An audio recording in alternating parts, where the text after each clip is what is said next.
Assalamualaikum warahmatullahi wabarakatuh. Perkenalkan, saya Raisa Salsabila.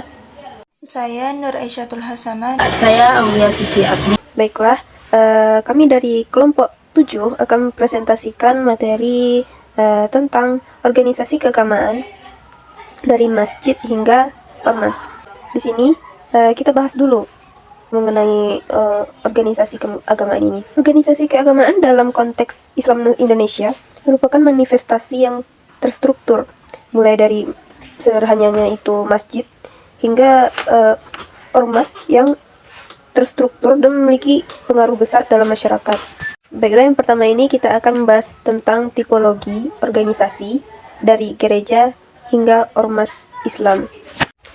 Dalam sosiologi agama, klasifikasi organisasi keagamaan sering merujuk kepada tipologi yang dikemukakan oleh Max Weber dan Ernst Rawls, yaitu tentang church atau gereja dan sekte atau sekt. Gereja bukan sekedar tempat ibadah. Gereja merupakan organisasi besar yang bersifat inklusif, berintegrasi dengan masyarakat, dan mewarisi tradisi turun-temurun.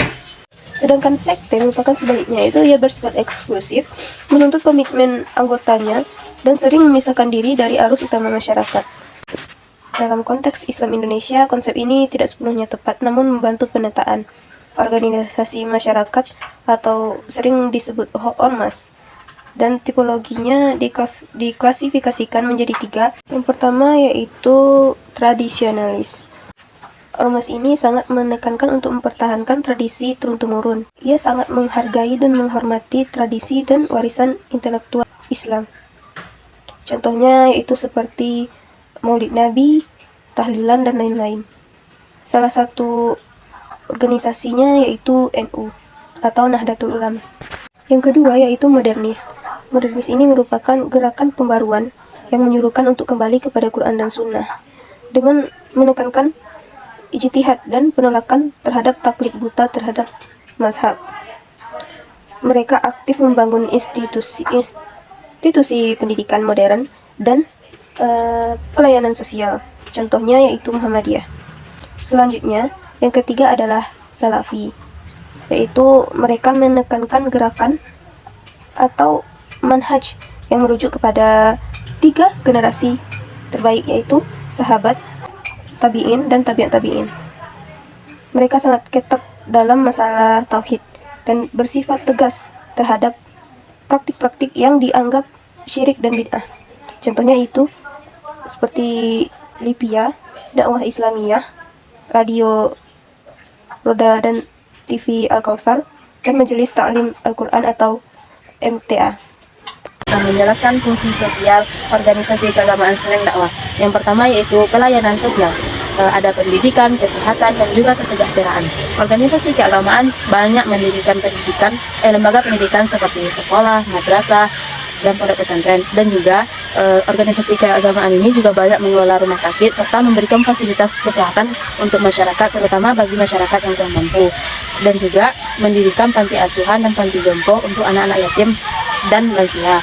Yang kedua, penguatan solidaritas dan persatuan, yang dimana organisasi keagamaan ini juga mempererat hubungan antar individu, kelompok dengan latar belakang ekonomi dan etnis yang berbeda, karena agama sebagai pemersatu. Dan juga jembatan antar umat beragama. Melalui kegiatan sosial, organisasi keagamaan ini juga menjalin komunikasi dan kerjasama antar pemeluk agama lainnya. Yang ketiga, kontrol dan perubahan sosial. Organisasi keagamaan ini membantu menciptakan keteraturan sosial dengan membentuk norma dan memberikan sanksi moral, serta agama dapat memotivasi masyarakat untuk melakukan perubahan sosial ke hal yang positif. Yang keempat yaitu pembangunan masyarakat dan pemberdayaan. Organisasi keagamaan ini membantu aspirasi masyarakat untuk pemerintah dan turut serta dalam pembangunan, serta terlibat aktif dalam kegiatan pemberdayaan seperti keterampilan ekonomi dan pemberian modal usaha bagi masyarakat yang kurang mampu.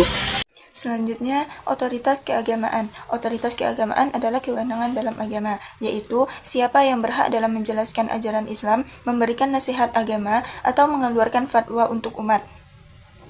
Dalam Islam, biasanya orang yang memiliki otoritas ini disebut dengan ulama. Seseorang ulama diakui bukan hanya sekedar gelar atau jabatan, tetapi juga karena ilmu agamanya yang luas. Masyarakat percaya bahwa orang tersebut benar dalam perkataan maupun perbuatan dan juga memiliki akhlak yang baik, sehingga bisa dijadikan panutan. Otoritas ini bisa dibangun melalui beberapa cara. Yang pertama yaitu melalui pendidikan keagamaan, seperti pesantren atau universitas Islam. Yang kedua melalui karisma pribadi, misalnya cara berdakwah yang baik dan mudah dipahami. Yang ketiga, melalui organisasi seperti Muhammadiyah, NU, dan juga MUI. Yang keempat, melalui media. Contohnya, seseorang yang berdakwah melalui media sosial, sehingga banyak yang mengikutinya. Pada saat sekarang, pendakwah banyak yang terkenal melalui media sosial. Hal ini membuat otoritas keagamaan itu menjadi beragam, bukan hanya berasal dari pesantren. Hal ini juga menimbulkan perbedaan antara ulama tradisional dan juga pendakwah modern.